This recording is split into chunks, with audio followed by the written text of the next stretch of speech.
All right, welcome to another episode of the Meat Mafia podcast. We are joined here today by Dr. Ben, who is a legend in the health community in terms of fitness and personal training, and also my co-host here, Mr. Salazzo. How's everyone doing? Real well. Glad to be here. Now, thanks for joining us, Dr. Ben. We appreciate it. Yeah, my pleasure. We think that the audience is really going to like this. And for anyone that doesn't know, Dr. Ben and us have a couple pretty close mutual friends that rave about his SmartX training philosophy. And we won't give too much detail into it. We want it to come from Dr. Ben, but essentially it's 2 15-minute high intensity training sessions per week. And we know that you've been in the space for 50 plus years. You've been a long time low carb diet practitioner. So we're really excited to dig into all of it. We think a great place, Dr. Ben, to start would just be to learn a little bit more about your background, what got you into training, your philosophy. We think our listeners would love that. Sure. Well, I was always an athlete, and I got to be fairly adept at some, like I said, don't want to be one of these, the older I get, the better I was guys, but I was a pretty high level athlete in a number of sports. And I always loved the training part, to train for track, to train for football, to train for all the sports that I participated in. Family background, my family was into this stuff. I had an uncle who was the manager and trainer of Jersey Joe Walcott, the world heavyweight boxing champion. I used to go to see the fights at Madison Square Garden and the Armory when I was like 4, 5, 6, 7 years old, sit ringside and then go back to the gyms and see these guys working out. It was fascinating to me. I had an uncle who was a research scientist, worked on the salt vaccine for polio, but he was also a physical culturist, and he lifted weights in the 30s and 40s. And his training partner was Charles Atlas, whose name was Angelo Siciliano. And I still have some of the weights from that weight set those two guys had made and used. So it was kind of in my blood, and I always liked the training stuff, So I went to school and I studied it, and I got a BS, and then I got an MS, stress and kinesiology. Then I went on to get a PhD in exercise physiology and a second PhD in health, stressing the development of obesity and fat-related disorders. So anyway, I like to study this. I like to learn it. I've been in practice. This is my 50th year in practice. Yes, I've been a low carb kind of a guy. I remember 1975, when I was first beginning, I would send some of my clients and patients to get keto sticks. And my buddy was the pharmacist at the place that we sent them to. And he said, "What do you got, a bunch of diabetics in there? What's going on?" I said, "No, we want to see if we're burning fat at a high rate." And it's at that point was kind of the state of the art and how to figure that out. So yeah, I've been pretty much a low carb, a lot of meat, a higher protein dude.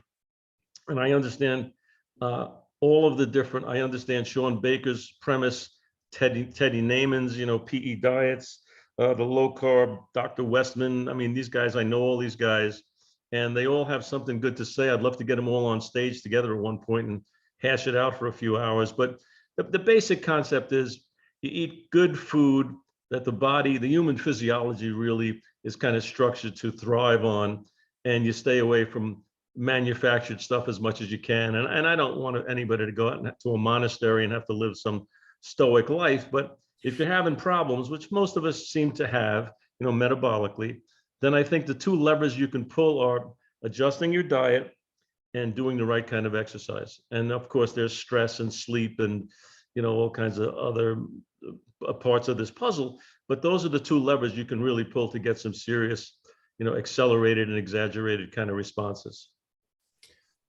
Dr. Ben, it's interesting that so as an athlete, I think kind of finding the keto diet is particularly interesting, given that I think historically a lot of performance coaches emphasize carbs. I'm curious what it was for you that made all of that click. Was it when you started getting out of more of the athletics background and into training outside and just trying to work on physique and looking good, or was it something different?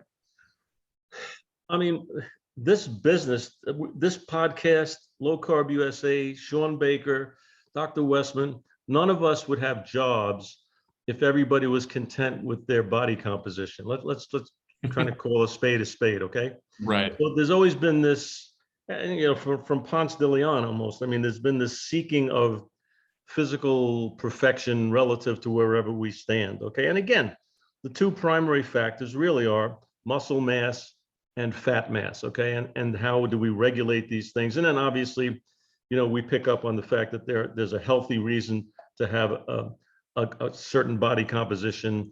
And there's probably a biological drive that those people are attractive because they are better specimens for, the progeny for reproducing the species and all. We can go into all that kind of stuff. But bottom line is, how do we regulate energy? Okay, this whole deal, and I tell some of the guys that you're going to have on this thing, and I've already had, are real smart people with real deep philosophies and backgrounds, and great, that's good stuff. But bottom line is, how do we store energy in a healthy manner? Okay, we eat energy, we have to take it in, we have to absorb it and assimilate it, and we have to store it in a healthy manner. Apparently, none of those things are relatively easy or natural, in quotations, in a modern society. So how do we adjust that? How do we make it more relevant to what we're kind of intended to do without, causing a great upheaval, which we call metabolic disease? All right. So basically, what do we eat for energy? How do we process that energy? How do we store that energy? That's what this whole deal is about. You guys are into, the agricultural part of this, where we get our food, the sources. And I'm not really well steeped in that. I know Peter Ballasgrad, he's, the dude on that. And, I understand some of it intellectually, but more I'm into, how do I help people become and stay healthy for a long period of time in a minimalistic way? In other words, with the least intrusion into their lifestyle. Because if I ask somebody to devote, 6, 8, 10 hours a day to some lifestyle, that to me is just unrealistic. It's not going to happen. So long story short, high intensity exercise is the best way to go. And all the studies now, when I started this high intensity exercise thing, I was the strength guy, kind of, as opposed to the endurance guys in the American College of Sports Medicine. When I remember the beginning of that in the 70s, there were a bunch of marathon runners and me. Okay. So all they cared about is VO2 max and how fast you could run a marathon and how long you could run, and, do a lot of aerobic exercise. And the more you do, the better for your heart, which we know is scientifically invalid. But in any case, and I was a guy, I wanted to work from the muscles back to the health and performance kind of a thing. Okay. So I went my own way. I was a lone wolf for a number of years. I did my own thing, fortunately successful, had good business, had good followings, perfectly content. I didn't go to many meetings. Once in a while, I was asked to speak at sports medicine conventions and all that. But it hasn't been till the last, well, actually, my second PhD was in health, because I wanted to study obesity. I had 3 major projects. I had the largest fitness center in New York City. Most people wanted to be less fat. I had a cardiac rehab center in Brooklyn. Most of those people had a problem because they were too fat. And I had a low back rehab center in Miami, and most of those people had back problems because they were too fat. So being half a genius, I figured out this fat thing is pretty permeating. Okay, maybe I should try to figure it out. So I went into deep study about obesity, fat-related disorders, and I got another PhD in that. And the bottom line of that was, how does exercise affect fat, the development of fat, no matter what the origin? So becoming fat, energy dysregulation is a multifaceted. This is why it's a hard problem. It's nutritional, it's physiological, it's hormonal, it's structural, it's nutritional, it's neurological, and it's behavioral out the gazoo. I mean, so it's pretty complex. So we have to try, again, my simplistic kind of approach is, what's the simplest way I can get people to go in the right direction and maintain that lifestyle in an uncomplicated, simple manner. That's what I strive to do. That's what I strive to do with my exercise and with my nutrition counseling or advice. And it's not easy. If it was easy, everybody in the world would have a 6-pack. Everybody would be lean and metabolically healthy, and we wouldn't have this podcast, and we wouldn't be talking about this, and there wouldn't have been billions of dollars spent to try and reverse this thing, right? So it's not easy, but there's a lot of, and whenever you have a problem where people are desperate, they will go to desperate means. They will buy any pill, any device, any program that sounds like, and people are good at selling bullshit. And that's one of the problems. So trying to foster reality and objectivity, and productivity into what I propose, basically. Mm-hmm. And one of the awesome things about you, Dr. Ben, is, so some of the common criticism with a ketogenic diet or a low carb diet is that, it's a fad diet. These things pop up every couple of years, but with your 50 years of background and training experience, you've been leveraging a low carb diet for yourself and your clients. And it seems like you've had great success, correct? Yeah, but you know what? These things do come and go. I've seen everything that you see in the last 10 years. I've seen at least 2 or 3 times in different iterations with a different hat on them. Okay. Because again, the reason that they keep coming back is because we are not successful in addressing this problem. If we had a plan that everybody could follow and worked for everybody, why the hell would we need a new plan every 3 or 4 months, right? Mm-hmm. The fact is, number one, I think most of the plans, again, not to be generalizing, but most of the plans are inefficient. They're not good plans. They couldn't work if you did them perfectly. That's number one. That discourages a lot of people who really try, because we're giving them the wrong tools. Okay. And then you get discouraged and they say, I tried this exercise, I tried this diet, it doesn't work. Probably because it's shitty. Okay. It doesn't address the actual physiology and the behavior of the issue. Okay. So that's why I got hooked up with Low Carb USA. I went there. I wanted to see Gary Taub. Taub's a good buddy of mine. We hung out a little bit. And I noticed there's some really smart people. And I said, there wasn't one word about exercise. And I guarantee you 80% of the people in that audience wanted to be less fat, wanted to, lose weight. I said, without this lever of exercise, what I call exercise, not just the thermodynamic, and that's maybe something that might be well our time for me to spend like 90 seconds on. The thermodynamic model just means calories in and calories out, like a machine, okay? You put energy in, you use energy, and there should be that net effect left in the body. Either you lost some energy or you gained some energy. Okay, now in reality, that kind of works, but in essence, the nuance of that is it doesn't work exactly like that, because a bunch of stuff happens when you put energy in a body that could be way, way different than just the actual energy volume. What happens to that energy? How much energy does it take to transfer that energy? How do we store that energy? What pathways do we instigate? See, I'm a big pathways and signals guy. Everything that we do, every behavior we undertake, every environment we're in sends signals, sends and drives pathways. That's what we're really trying to regulate, these signals and these pathways. And most of the signals are sent through signaling proteins, enzymes, and things like that. So how we control, and eventually hormones. So if how we control those things, or how we influence the behaviors or the pathways that those take, is really the whole crux of how we treat and address, I think, most of these metabolic conditions. That's fascinating. I think the thermodynamic model is an interesting one, and one that a lot of people, I guess it simplifies it, but it doesn't really do a good enough job of explaining how energy is being used in the body. Because I was listening to something the other day talking about the Hadza tribe in Africa, and they walk something close to 8 to 10 miles a day, and then their energy equivalent compared to the guy who sits at his desk all day, they actually have the same energy output that they're using. It's just because the guy seriously flawed study. Right. Okay. Yeah. I mean, I know the study exactly that you're talking about. Okay? First of all, I think the average Hadza weighs about 14 pounds. Okay. So there's a lot of gaps in the interpretation of what that really meant, I think. Okay. And now again, I'm not an epidemiologist, but I'm saying this proves almost nothing to me. Yeah. And the way the data was treated, this is another thing. We live in a time now where there's so much data. If you told me, I have a study that shows me that this brown pen is basically a yellow Corvette. Okay, you could find a goddamn study that would show you that that's more than likely. Okay, it's just total bullshit. I mean, you have to really look at this stuff, and there are some real good people to actually analyze this stuff.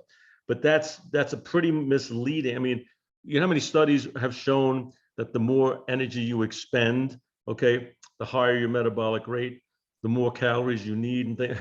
I mean, it's just stupid. I mean, there are some general, yeah, your body will compensate. In other words, to keep you from dying, maybe of starvation, and you have to expend a lot of energy, you will become very efficient at using that energy, no question. Okay, that's basically what fasting is.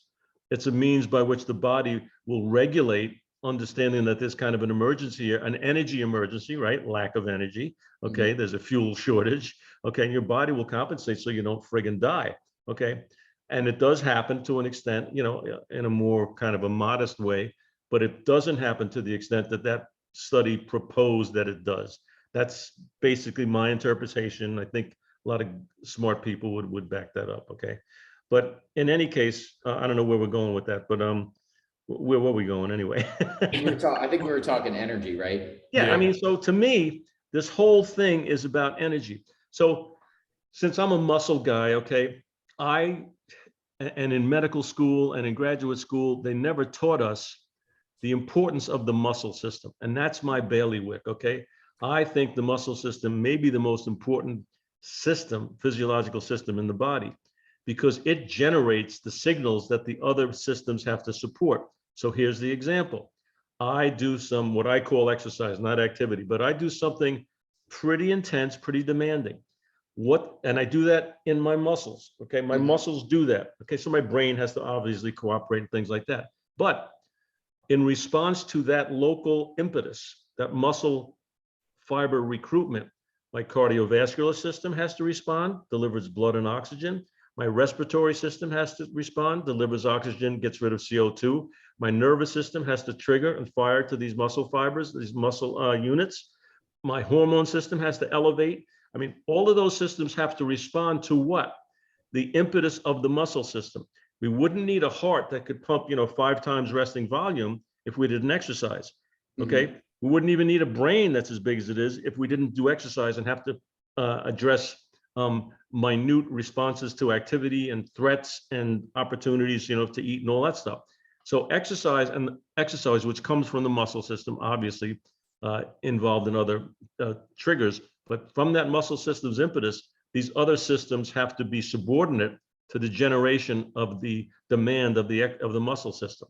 So it seems to me logical that that's a very important system. And we're finding out more and more that the muscle system sends signals from your adipocytes, from your fat cells to your muscle cells. There are signals on how much fat to burn, what rate to burn it, where to burn it, things like that. And the muscle system that generates neurotransmitters at a high level for your brain, norepinephrine, dopamine, all these things. And your hormone system responds to your muscle system as far as growth factors and mTOR. I could get into the weeds in this thing and make you crazy, but mTOR, PPR, all this stuff. The muscle system can regulate and control this stuff to a great extent. Now, does that mean that if you exercise well, and it doesn't mean a lot, but I mean well and productively, that you can eat any old horse shit that you want as much as you want? Probably not in this society. Maybe back, 25,000 years before agriculture, maybe, because there wasn't that much food around. But now we can't. Now we have an overwhelming supply of hard to use, easy to store energy availability. Okay, that is kind of a problem in a nutshell, I think. And Dr. Ben, how did you land on this 2 times per week, 15-minute HIIT workout that you're notorious for? Yeah, really good question. Okay, one caveat. I consider exercise a formal, focused exposure of muscle fiber recruitment. Now, you can run and you can jog and you can ride a bike and you can do these things, and they can be very demanding, and you can even be competitive at those things. And that I would, at the extreme, I would consider that a competitive kind of an aspiration for muscle function. I'm talking about muscle fiber recruitment in a certain pattern, in a certain way that elicits the highest level of response for strength, endurance, functional capability. That's what I consider exercise. So I'm kind of a stickler for that definition. So the only reason I'm saying that is because the thermodynamic model is applied to exercise, meaning activity. So people were told, do more exercise. They meant walk more, jog more, bicycle more, whatever. Okay, because that's going to burn calories. Well, just as the thermodynamic model of eating is vaguely irrelevant, meaning it's not a real good equitable kind of way to assess energy. Okay, the thermodynamic model of exercise is the same thing. Okay, it's silly if I'm going to eat 100 calories in a cookie and I'm going to walk a mile. That's not a yin and a yang. That's not exactly how it works. So if I walk 4 miles, I can have 4 cookies.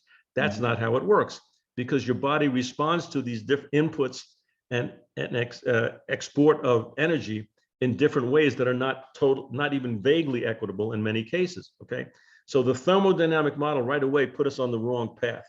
So what really makes the body respond, or drives, okay, imposes a demand on the body for it to respond upwardly? And what is an upward response? Increase in protein synthesis, so we build bigger muscles. Increase in mitochondrial size and density, so we are able to deliver more energy because we're demanding more energy during this exercise or activity. Okay, so these are the things, and as those things develop, there's all kinds of pathways and signals that are going on that have to support that basic objective of increasing muscle mass. Now, if we drive the muscles to a level where they will try to strive to increase their mass or uptake more protein, it doesn't mean that the muscles are going to grow infinitely, because that's ridiculous. That's not going to happen. But it does mean that we're going to drive these pathways and these signaling processes to the point where we have more active, more vibrant, more capable muscles. Okay, and how important is that? If we're talking about health, who cares what kind of muscles you got? Well, I'll tell you who cares. 2007, Blair and Ruiz, 12,000 men, the #1 correlative to longevity, to life span, muscle strength. Not obesity, not diabetes, not smoking, muscle strength. 2007, Blair and Ruiz, British Medical Journal, okay? the number one correlative, okay, statistic, correlated factor, muscle strength. If you're in the top third of muscle strength for your age and gender, you are 40% less likely to die of cancer, and you are 40% more likely to live to be 100, exclusively as a result of your level of muscle strength. Okay, so you say, what the hell? What does that mean? Here's what I think it means, and I've never seen this written. This is my interpretation of it, okay? If your muscle system is that vibrant and capable, then all of those support systems that I told you about, the respiratory system, the cardiovascular system, the hormone system, obviously the skeletal system, have to be working at a high level to maintain that functional capacity. So it means that physiologically, all of my systems that promote health and longevity and vitality and youthfulness and all that other cool stuff have to be working at a pretty high level to support that demonstration of muscle strength, right? I mean, it has to be. Yeah. If one of those systems is out of whack, or 2 of them are out of whack, you're screwed. You can't have a lot of muscle. You can't do it. Okay. So I don't want to be muscle centric, but a little bit, let's be cognitive of the value and the input that, and the influence that your muscle system has. And I've developed a way, I think, that we can manufacture, generate, instigate those optimal responses in a very short period of time. That's not easy. Okay, it's intense, it's relatively intense, but it's simple. I mean, it's really simple. And I would like to meet whoever it is. I'd be hard pressed to find a person who could punch holes in this.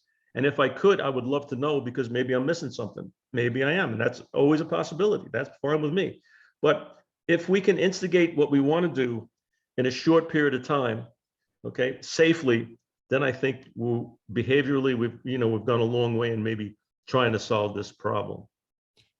Dr. Ben, how much would you attribute your philosophy here towards because it sounds like the 15 minutes 2 times a week is highly intense. How much of it is the intensity that you're putting on the muscles versus the time that you're giving yourself to recover, as opposed to being the person who's just going to the gym 5 times a week and maybe just, hitting like a moderate intensity? Yeah. Okay. Well, all this has to do, all it has to do with the muscle fiber types that each muscle group has, the fiber types, how they're energized, how they're taxed or stimulated to whatever their threshold is, and how we recover from those. So we have 4 different kinds of muscle fibers, say type 1, type 2A, type 2AB, type 2B. That's the old way to describe it. It goes from walking to jogging to running to sprinting. Let's just make a real gross, simple analogy, okay? Now, there's a factor in muscle fiber recruitment called orderly recruitment. We can't recruit the highest level of muscle fibers selectively. There's not a selective muscle fiber recruitment. As far as I know, and if somebody told me something different, it would knock my theory in the butt a little bit. I'd have to rearrange it, but I don't think at this point in time there is such a thing. So there's no such thing as selectorized recruitment. I can't just recruit the type 2AB fibers and not have the fibers underneath those already working as hard as they can. Here's an example. If my type 1 fibers, my hanging around fibers, were being demanded of to produce more energy by maybe starting to jog a little bit, they have to work as hard as they can, or else they wouldn't recruit upwardly. If they're working as hard as they can and they can't handle the load or the demand, they recruit upwardly to the next level of muscle fibers, and so on. If I start to run faster up a hill a little bit, the type 2A fibers have to recruit the type 2AB fibers, but all the time, those sub fibers have to be working as hard as they can, or else they wouldn't recruit upwardly. So we get to the type 2B fibers, the fight or flight, life or death, glycolytic, sugar burning fibers. These are fast twitch fibers. What does that mean? Doesn't mean that they twitch fast. It means they get tired fast. They fatigue fast, okay? Why? Because I'm using energy at an enormous rate, and I'm using an energy delivery system that is very inefficient, very, very quick, very powerful, very inefficient. So that's where I get my 30 to 90 seconds. Because if I'm recruiting those top fibers, all the other fibers have to be working as hard as they can. So I'm getting the benefits of those fibers, even though I'm only doing 30, 40, 90-second exposure of exercise, okay? So for example, in a study that I did with 100 subjects, we had 50 subjects they averaged 3 hours and 20 minutes of target range, 80, 85% VO2 max, kind of target range aerobic cardio stuff. And another group that did exactly 15-minute workouts twice a week. And we measured VO2 max. So you would say, well, the guys that are doing this cardio, it's all this, what they call zone 2 now. And that's a whole nother deal that I want to go into at some point. But in any case, they're doing that, and that should be great for their heart. And we can test that by testing how much oxygen they can consume and utilize. That's called VO2 max. So when we tested them, the cardio group that did 3 hours and 20 minutes a week improved 11% in 5 weeks, which is pretty good. The people that did 2 15-minute high-intensity workouts and did no, quote, aerobic workout exercise improved their VO2 max 33%, 3 times more than the people who did the cardio. Everybody was completely surprised except for me, because I know exactly what's going on, okay?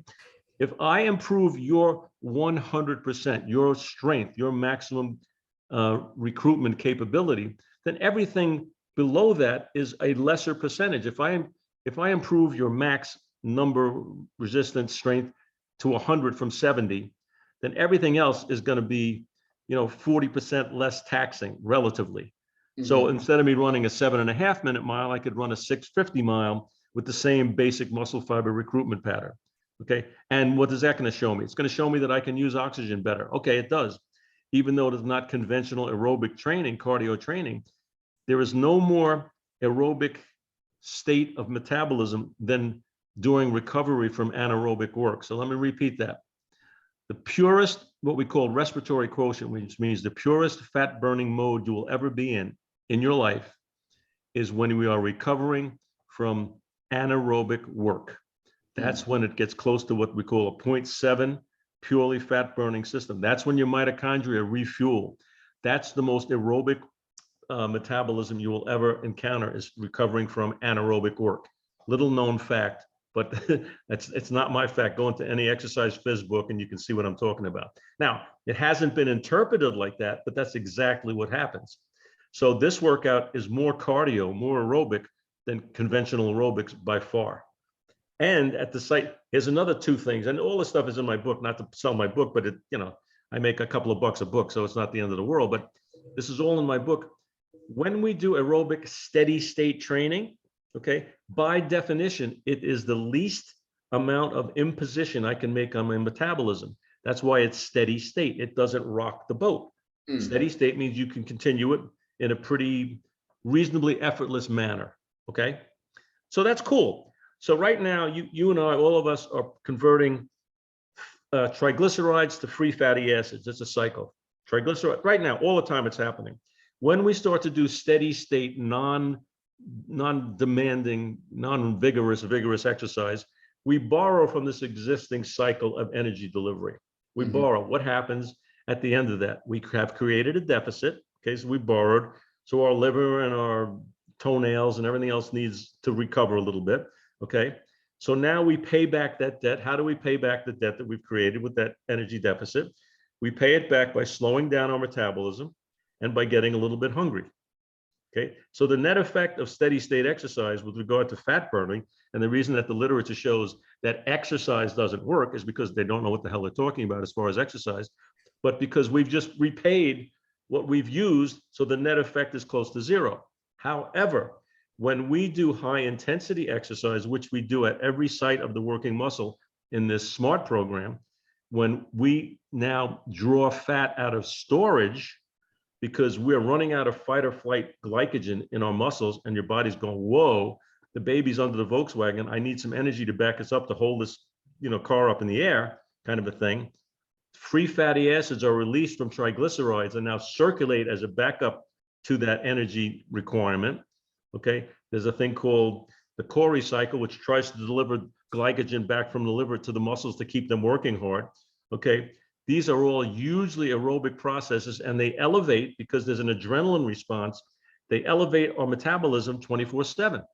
So now I'm burning more calories doing this podcast, walking to the car, doing anything, 24-hour sleeping 24/7. That's how we draw fat out of storage. That's fat burning. That's not aerobic exercise, steady state exercise, fat borrowing. Does that make any sense? Totally. Okay. It does. It but does. Most people can't conceive of that. They don't get that. Okay. I think when you spend time in the gym, you kind of, like the way you described it, it all kind of makes sense when I transpose it against my own personal experiences. Sure. Having been someone who's been in the gym for a while.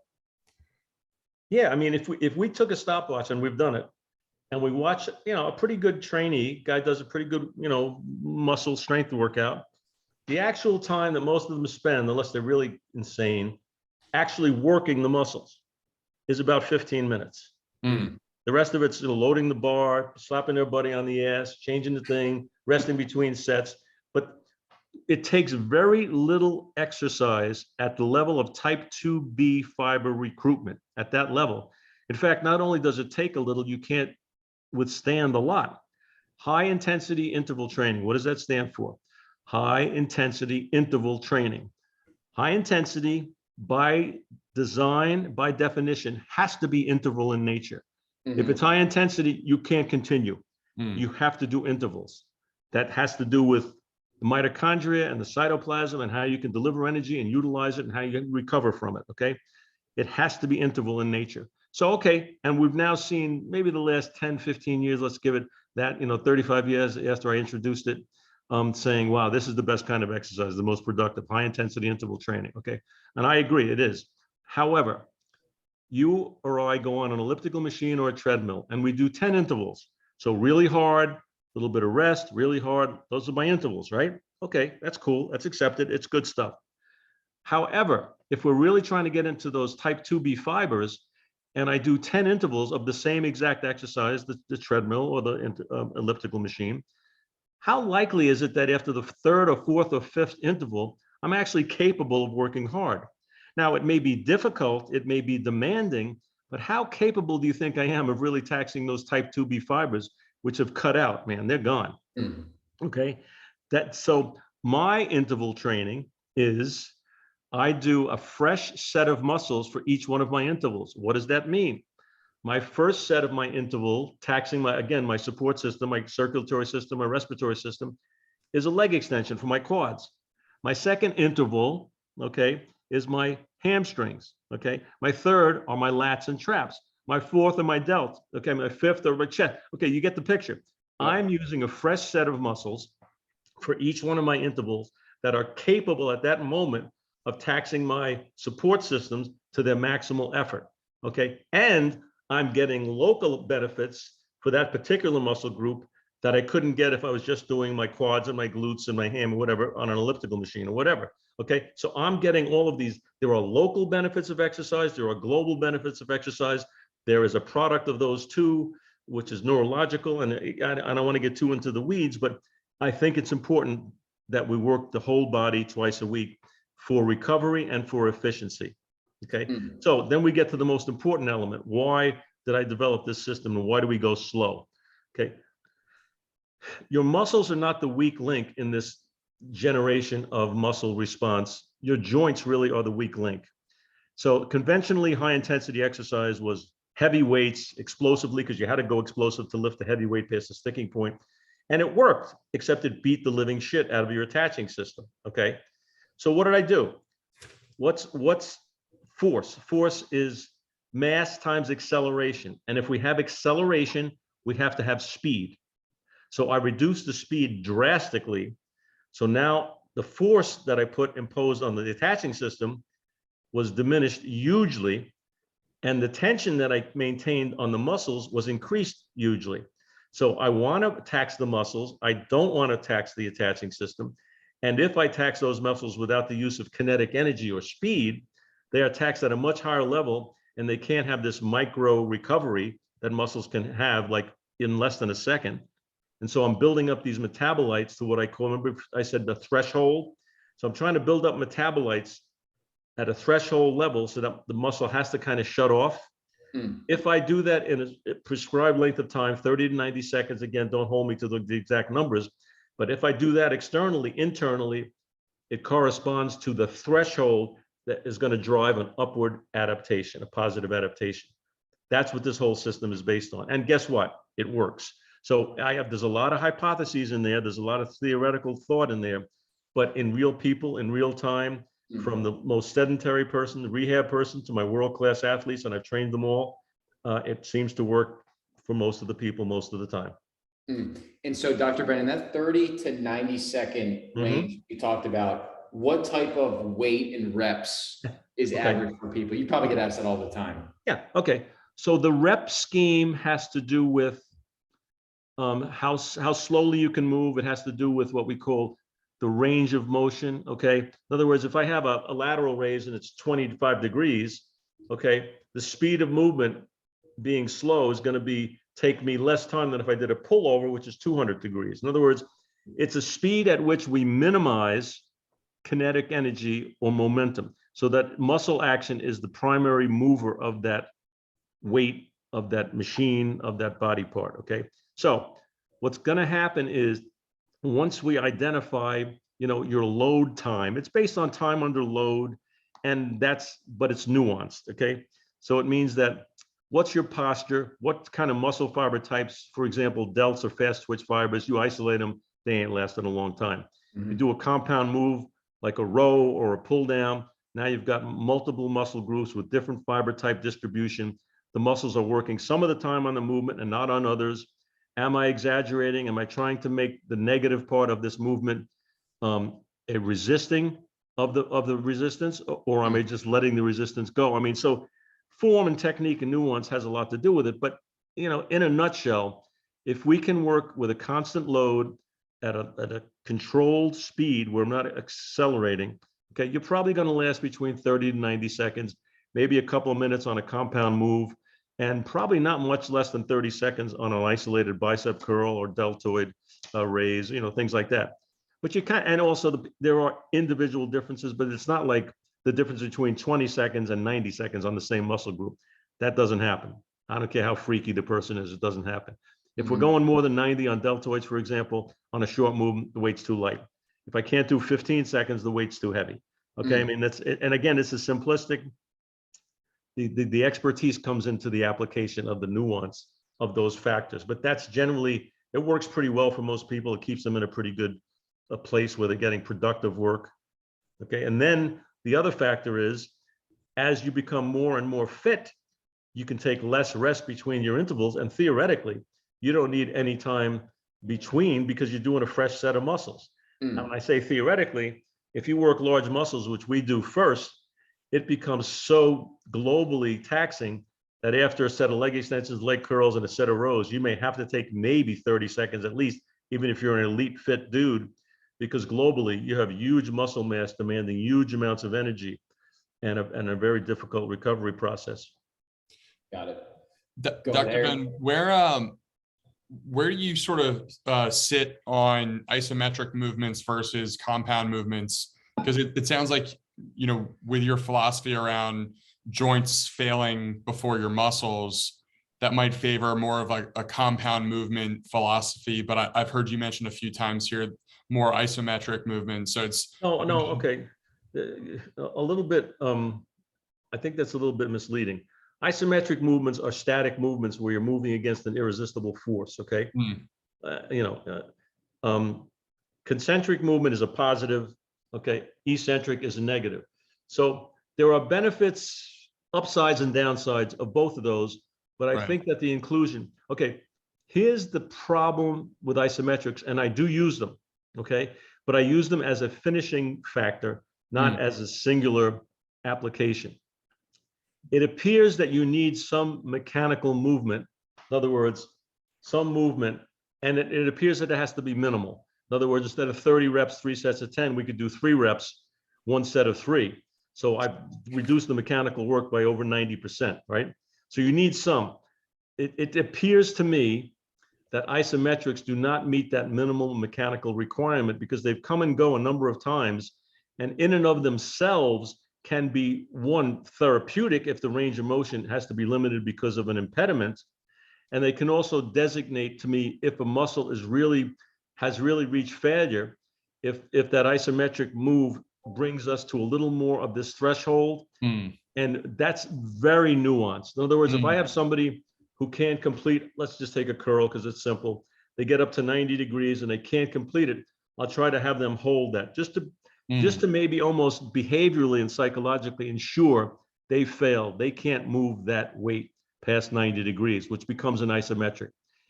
Say it's 100 pounds on a barbell. If I can't move at 90 degrees, I'm applying 100 pounds of tension to hold 100 up. If I can apply more than 100 pounds of tension, the thing would move. If I can't even apply 100 pounds, it'll come down. So an isometric is a good read, is a good tool that I can use to just promote the feeling, the behavioral response to real failure. You see, you can't even move that weight. That's what I want. And is it in and of itself a specific type of contraction that does something different metabolically, send a different signal? I don't really think so, but I don't think it has no purpose at all. That's what I'm trying to get across. I wouldn't exclusively do an isometric workout though. Right. I love that way of thinking around structuring workouts. It just kind of relates to how I feel like I've gotten a little bit more comfortable in the gym, where it's like using isometric workouts to really tax that last portion of the muscle to get that point of fatigue. Yeah. Okay. Now you can get crazy, and I've heard I like Ted Naiman a lot as far as his eating stuff. I think Ted Naiman's right on target, and he knows that. But I've heard, I don't know if it's him or some of the guys that jump on that stuff. You know, the body weight guys. I just challenged them to some kind of a debate about that. Anyway, the thing is, you know, they say triple failure. Okay, you guys ever see the movie Back to School with Rodney Dangerfield? Okay, he goes back to school. He's a rich guy, and he used to be a diver, and he has a dive called the Triple Lindy, which is a totally bullshit, crazy dive, and he does it, whatever. So triple failure to me reminds me of the Triple Lindy. It's bullshit. So they want you to fail positively, then they want you to fail negatively, whatever the hell that means, or isometrically. They want you to fail 3 different ways. And to me, now you're starting just to get ridiculous. Okay, at some point in time, if you failed, you know, with a 40-pound dumbbell, why don't you drop it to 35 and then drop it to 30 and then drop it all the way down to you're just moving your arms? I mean, at what point do we become, you know, basically jerking around, you know, as opposed to doing something productive? So I think all of these techniques should have a little bit of a basis, at least in some physiological reason that maybe is connected to it to actually do, as opposed to making it more of a task or a technique. I call it, I'm not a big promoter of what's the stuff where they go nuts and have the competition at CrossFit. Okay. Oh yeah. I call it basically cross shit. Okay. Because basically what's going to happen is, and listen, if I was a kid, probably in my late teens, early 20s, I'd probably be a CrossFit maniac because, your hormones just drive you to do crazy shit. Okay. But the point is, if I'm going to try to tell people that from what I see, and I may be totally ignorant of what the real philosophy is, but I don't think so, is that, why am I going to hurt people just so they can prove that they can do something? I mean, to me, that's performance training. And that's a whole different thing. If I'm training to perform at a sport, I got to do some crazy stuff because that's what the sport requires. And I would change my workout, and I do for people like that. Okay. But for 95% of the human race, I want to do something that's universally applicable. So they said, Dr. Ben, how can somebody who's sedentary do a high intensity workout? Remember what I said high intensity is. It doesn't mean it's hard. It doesn't mean it's exhaustive. It doesn't mean it's painful. It can be all of those. It means that we're recruiting the type 2B muscle fibers to a point of threshold. So I get a 400-pound guy who hasn't done anything in 40 years, and I have him do a 1/4 wall seat. You visualize what I'm saying? The guy goes down 10 inches. Within 20 seconds, I effing guarantee you that guy's type 2B fibers are going to be working, and he's only going to be able to hold it for about 5 seconds. He has just done high intensity quad work. Okay. That's for him. I take my world record holder, Olympic gold medal athletes that I train. That's nothing. But if I put 400 pounds on a bar and I have them do it, I'm going to get there. Okay. So subjectively, it's the same. Objectively, it's different. Subjectively, it's just as hard for them. So everybody's going to fail because of the taxation of the muscle fibers and the inability to provide fuel at that rate that it would demand. Okay. And for that length of time. And I hope I'm not too deep in the weeds, but that's kind of really the description of what's going on. And once you do that, once you reach that threshold, get out of Dodge. You've now driven that cascade of responses and pathways in mTOR, first in PPR. So genetically, are you going to be capable of doing it? mTOR, do you have the fuel to do it? Are we going to now turn on these genes that allow us to do it? Do we have enough protein to once we try to synthesize, more muscle mass, more muscle cells, okay, larger cells, hypertrophy those cells? Do we have enough protein to do that? Do we have enough energy to do that? Are we going to store more energy next time? Are we going to store more creatine for creatine phosphate? I mean, there's a bunch of shit that happens, okay? But basically, if we take that muscle to failure, 30 to 90 seconds, and allow all this cascading of metabolic responses happen, it takes about 2.5 to 3 days, okay? It's as simple as that. You can speed it up if you do a lot of steroids, some other hormones, but then you run into a lot of problems, okay? You can speed up that nitrogen recovery cycle, but that's not where we're going with most of the human population, okay? So that's really it. I mean, I don't care. In fact, this may sound counterintuitive. The stronger you are, the less of this you can take, okay? Because the weaker you are, the less capable you are of taxing your recovery system. I got a rehab patient with a bad elbow, I can probably train their arm 5 days a week. But if I get a real strong athlete, I got to watch that twice a week isn't too much. I mean, that's how crazy it can get. So again, if you're at least cognizant of those variables, it helps you formulate what I think is a really good productive way for most people to do resistance training, which is pretty valuable. Dr. Ben, what's your thought process on supplementation versus real food? Okay, I've been all over the world. I mean, all over the creation on this kind of thing, but I'm not a big supplement guy, to be honest with you. I think there are some supplements that probably are prudent, meaning I don't think they're going to hurt you, and there's enough evidence that there might be a benefit, especially as you get older. Okay, I think creatine for one of them is come around like a second kind of resurgence, and a lot of it has to do with a cerebral and brain function, and creatine having some positive effect on that cognitive function. And I know that creatine is definitely a supplement if you're trying to increase muscle mass, probably has some benefit. I do think there is that, because if you try to reverse engineer why that's possible, creatine phosphate is the spark.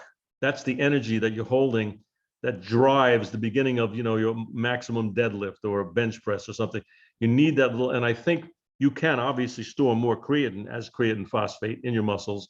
And I think it does help. And I also think creatine volumizes muscle for muscle mass.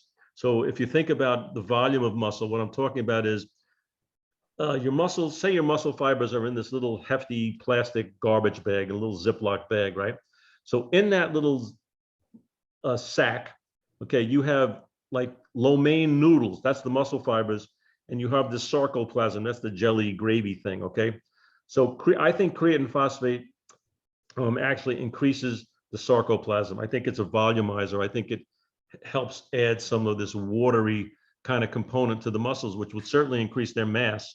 And if you store more creatine, it would certainly increase your energy potential. So I think, I'm backing into a very rudimentary description of what I think happens, but I think that's a decent one. And again, some of the other stuff for metabolic function, especially with the viruses out there, the zinc, I think, is something reasonable to take.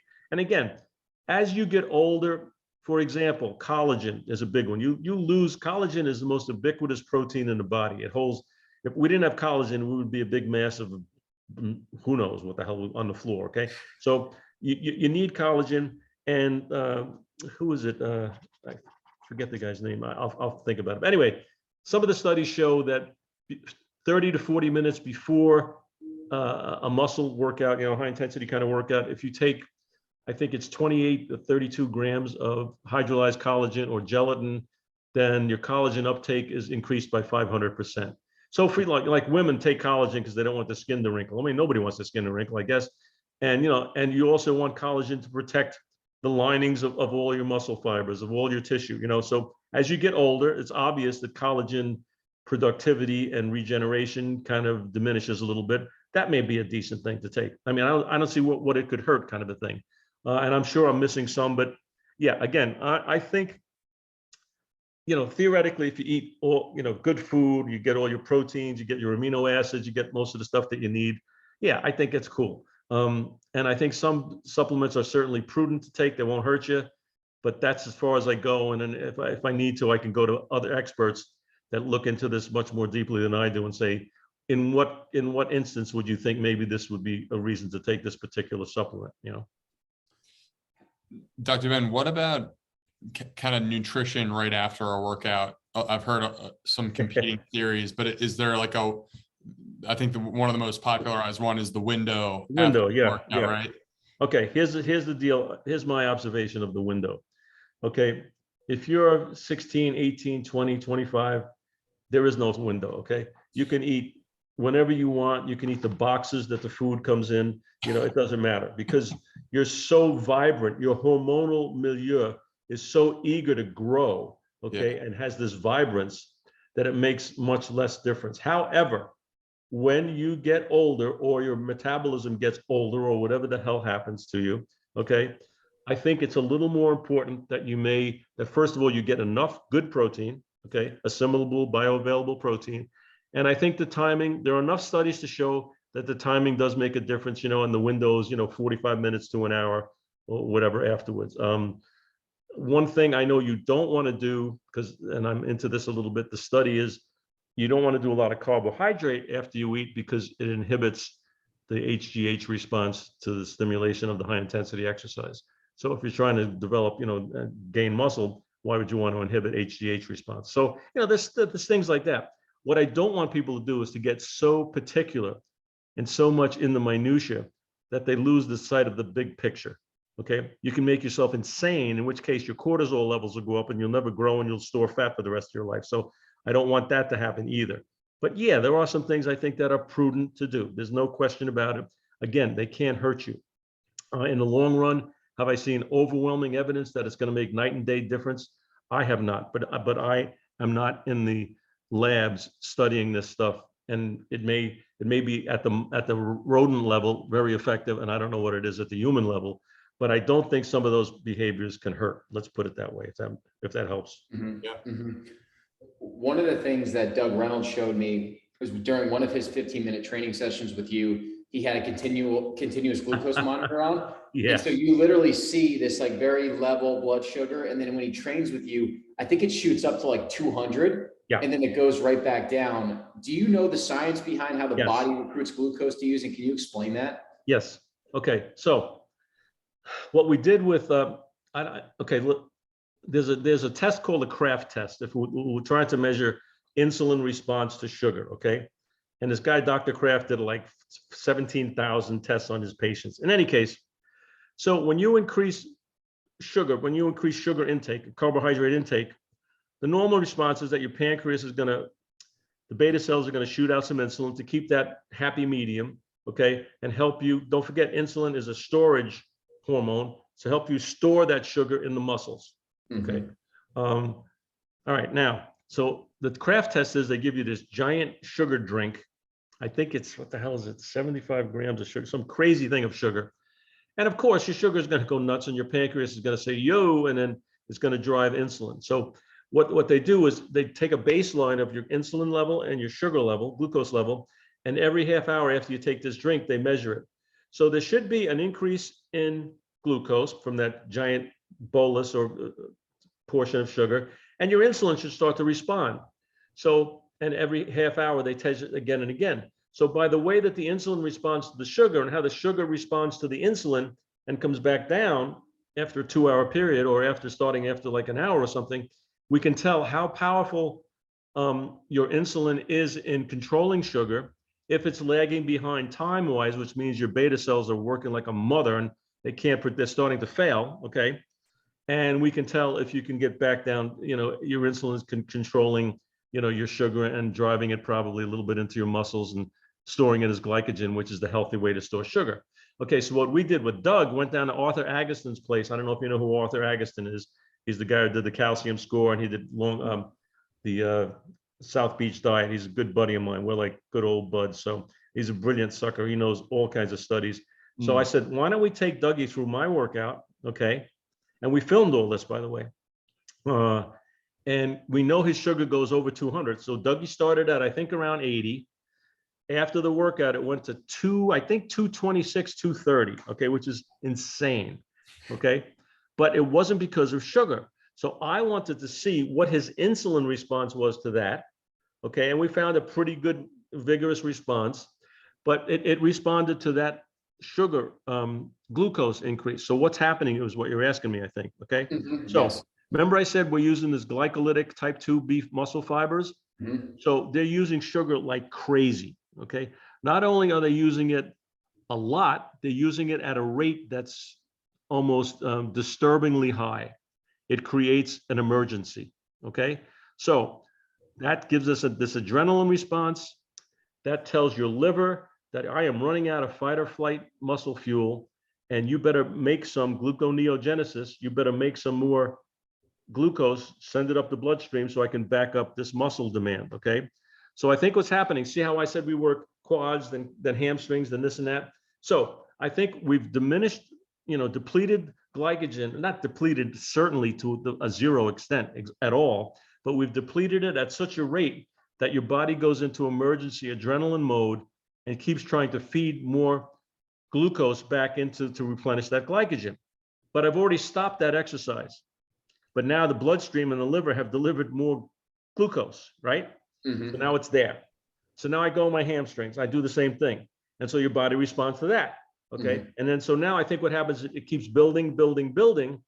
And at the end of the workout, okay, all of this accumulation of all the different muscle groups having trying to drive this glucose into glycogen to replenish has accumulated. Plus, there's a thing called the Cori cycle. When we get a big lactic acid buildup from this glycogen utilization, it goes down to the liver. The liver takes it to what we call acetyl-CoA. Acetyl-CoA is like the hub. It can make fat, it can make protein, it can make, lasagna, it can make whatever the hell you want, okay? So it gets there and it wants to make more glucose to replenish what those muscles have lost. So the Cori cycle actually replenishes and drives glucose in the blood even higher. So I think that's all happening in combination. And so normally your insulin is going to say, whoa, this is a really high blood sugar, and it pumps out, your beta cells pump out insulin, okay? And that's what's going on. I think I think there is no literature on this as far as I know at all. That's why I wanted to start doing some testing on this, is I think it's a benign thing. I think it's teaching your beta cells and it's teaching your muscle cells at a high level to regulate this high blood sugar threatening kind of a state, metabolic state. And I think it's almost like training those things to work at a higher level and to recover quickly. And again, that's my philosophy. I don't have any literature on that. I don't know if there is such a thing as that literature, but that I think is what's going on. But that's very unusual. Okay. Although if you work, some elite athletes, I mean, get to that level, but it takes, now I'm curious to see if an obese person whose fat cells aren't receptive, okay, and whose muscle cells aren't receptive, they're insulin resistant, if they would have this, if that would have the same effect. I would, so now this is starting some research into or questioning into what's going on, and is that benign? I call it benign glycogen excursion, a glucose excursion, sorry, meaning it's good for you, high glucose, okay? That's to have this high glucose as a result of this muscle action, as opposed to having high glucose as a result of this giant Smartie candy that has 75 grams of, of sugar in it, you know? So I think you can get to the same place. And again, remember I said signals and pathways? I think the signal is similar, the pathway may be different, and the recovery certainly seems to be different. And it may be beneficial. It may be training your muscle cells to bypass some of these insulin blocks, because that's a whole nother thing. If you are an exerciser, you can bypass insulin resistance because of an enzyme that we produce through exercise. We can actually go around an insulin resistance enzyme that blocks most people from being able to take sugar out of the blood. Okay, so that's a whole nother talk or whatever. But in any case, I think maybe this is a good thing and maybe it isn't, we'll see. But it seems to be that the people who do this on a regular basis have real good beta cell function, sugar regulation, and glycogen storage. Do you ever get clients that say to you, Dr. Ben, hey, aren't these workouts anaerobic? So I need carbs and sugar to fuel that. Why are you advocating a low carb approach? Does that ever come up? Okay, not exactly, but yeah, a little bit. I understand. I mean, I was just curious. Yeah, it's a legit question. Okay, let's put it this way: your body is going to drive like hell to make sure you have glycogen storage, because again, that's your fight or flight, life or death fiber. You can eat. Okay, take Shawnee Baker, okay? You can eat friggin' steak.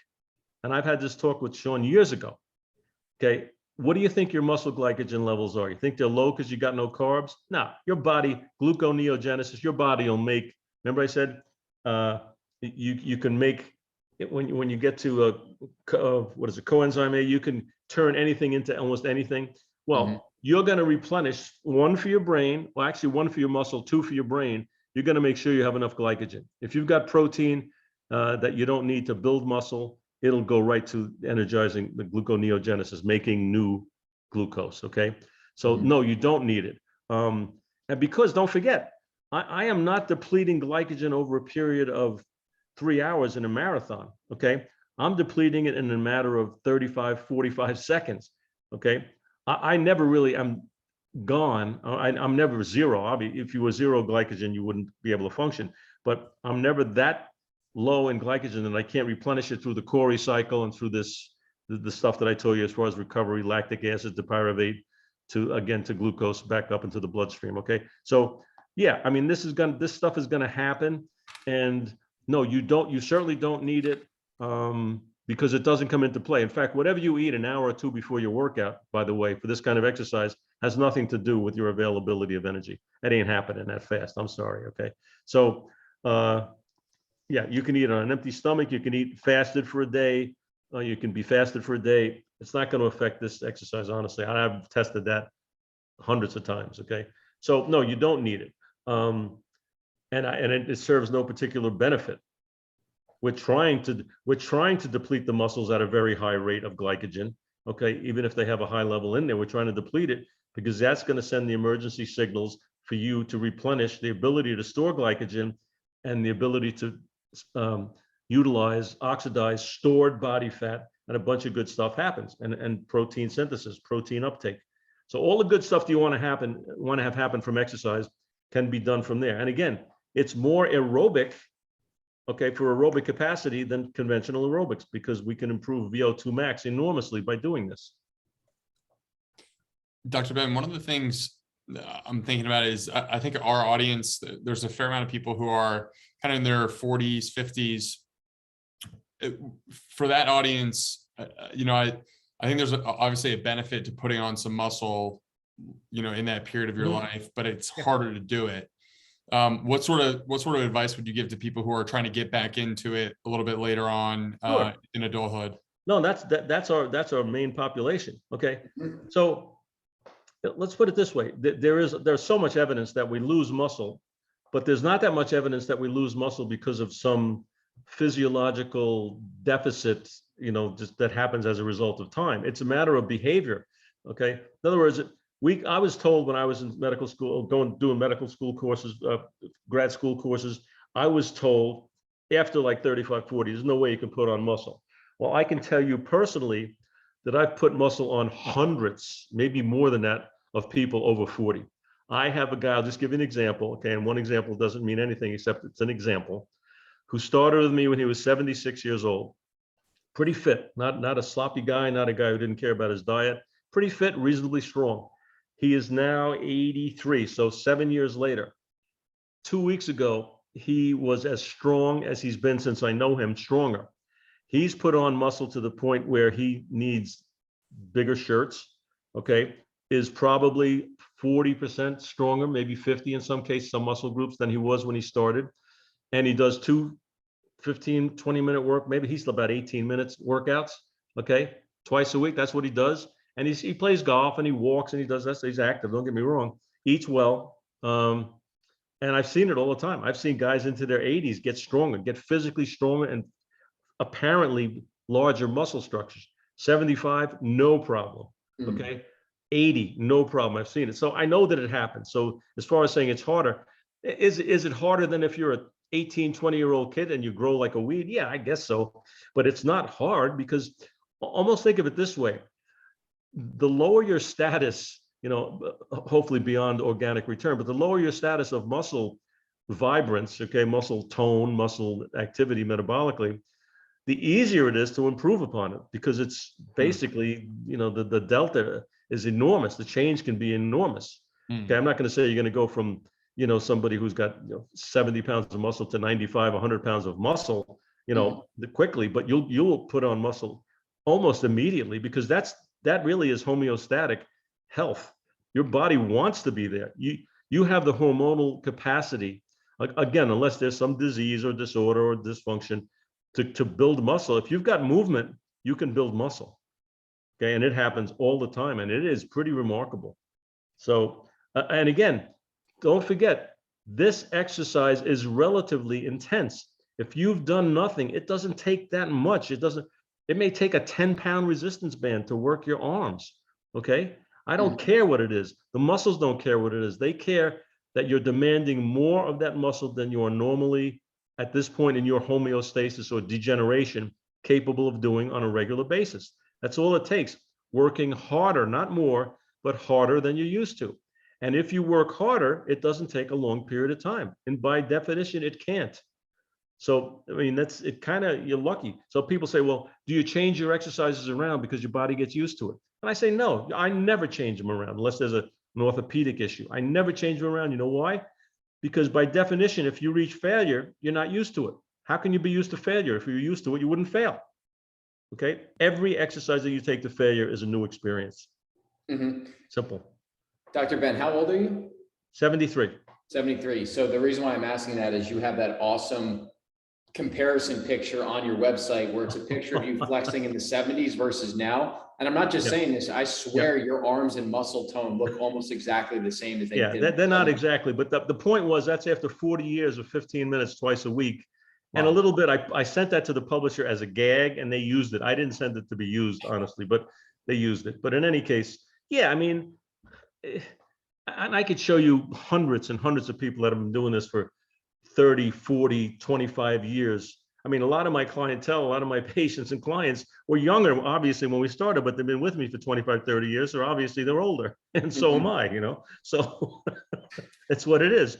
But it's remarkable. I could take a photo, I could make a poster of maybe 15 of my people that I work with and to have become my friends that are from like 60 to 85 years old. It would blow your friggin' mind. You would not believe it. You would think it was dolled up, or, you know, the picture was somehow screwed with. I mean, it amazes me, but I see it more because my audience is getting older too. And I said, God damn, this is actually working, you know, Yeah. for a long time. Yeah.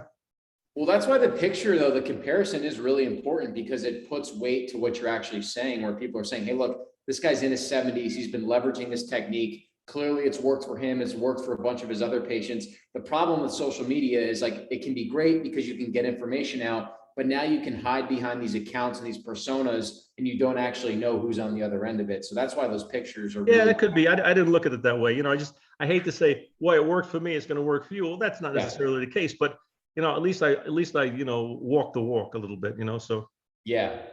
For, Dr. Ben, for someone that's listening to this and they're saying, all right, I'm bought in, I want to go in on the 15-minute workouts, is your book the best place to start to learn the methodology behind it? Yeah, I think so. I try to explain in a conversational kind of presentation, you know, why it works, how it works. And I also demonstrated in there a workout on a total gym, a workout in a regular conventional gym, a home workout with bands.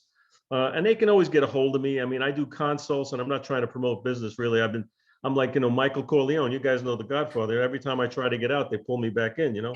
So I've been semi-retired for like 40 years already, but no, so I like to do it. I like teaching people about it, and there are places they can go. They can go to Low Carb USA, look for Dr. Ben's workouts. There's some pretty good videos. You guys could have seen some of those. You know, they don't cost anything.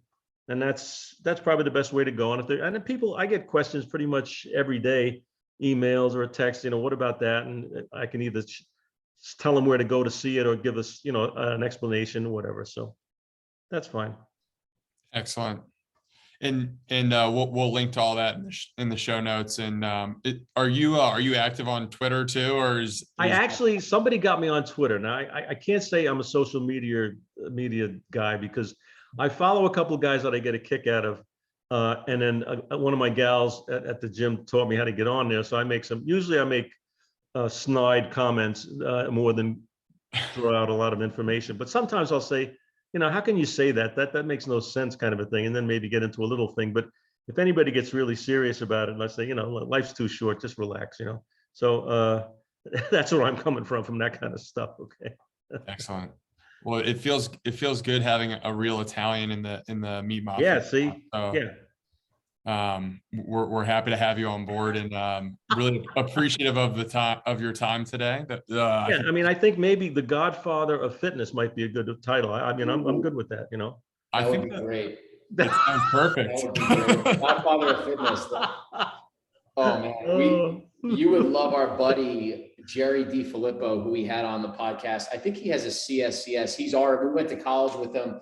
He's a North Jersey guy. He does a bunch of training, a bunch of baseball players, hockey players, younger guy too. I think you guys would hit it off. So we might have to connect you guys together. Set it up. Yeah. Awesome. Well, Dr. Ben, this has been amazing, man. Thank you so much for coming on. Yeah, my pleasure. And let me know if you want to hook up with some other, I know pretty much in the business. I've been around long enough that I can, you know, if you need to get a hold of them, let me know. I'll help you take care of it.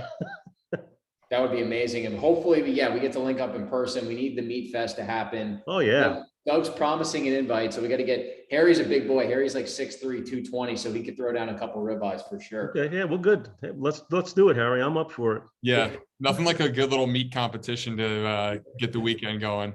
You should check with Doug and Brian Leskis and ask them about me eating. Then you may have been a little leery. You know, I'm old, but I can still eat. I can still eat. Trust me. I don't know why, but I can put down a couple of pounds of steak pretty readily. So, what's your go-to cut? What's your favorite cut of meat? I like New York strips and ribeyes. Those two, I could live on those for the rest of my life. So, I love it. Well, hey, I have spent. I just told my wife this yesterday. You're not going to believe this, because I don't flinch about spending money on food. I have spent $900 since the beginning of April on food, and I would say $700 of it has been on meat. I love it. There's absolutely nothing wrong with that either. No, I don't think so either. But, Yeah. you know, that most normal people would think there's something, you know, and this is just for me and my wife. The kids have their own food, you know, but anyway.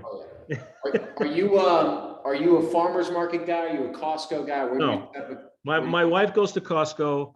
I have one supermarket that I go to that's a real high-end place that gets all kinds of local cuts and stuff like that. But I'm really not into that, to be honest with you. I just want the best tasting friggin' Yep. steak I can get. I used to own a big part of a really big high-end steakhouse, so I kind of know what I'm talking about when it comes to that. And I mean, I'll spend money on meat for sure, and I don't care. If it's good, I'll buy it. That's fine with me. So, but I mean, I understand the value of that. I'm not your guy when it comes to pushing it, because I don't even know where, honestly, where I am in Scottsdale, where you could go do that. But I'll be very honest, if it takes me an extra 10 minutes, I ain't doing it. You know, my wife can go do the shopping. I'll give her the money. I'm not doing that. I just, I got a place I can go to. The butcher takes care of me, gives me good cuts. Goodbye, I'm good. I marinate my steaks. I eat them. Okay, so. Yeah, but that's the whole thing, is you're doing it right, because you have the relationship with the butcher. He's probably sourcing it from a good farm in the area. And then you guys have this relationship, so he knows Dr. Ben. He's probably going to hook you up with a deal every once in a while too. Oh yeah, no, I mean, I do, and I take care of, I mean, I spend enough money there. I could probably own part of that store. So anyway, that's my Love deal. it. So you're a member of the Meat Mafia. You're an essential member now. So glad that we got the first episode out of the way, and we would love to have you back any other time you want to come on. Yeah, just think of something interesting for me to say, and like I tell people, I'll tell you a bunch of stuff, and if I don't know, what I'm talking about, I'll just make stuff up so it'll sound good, Yep, we love it. That's the Meat Mafia motto. That's the motto. I love it. All right, Dr. Ben, thank you so much. Appreciate it. All right, boys, you stay well, huh? You too. Likewise.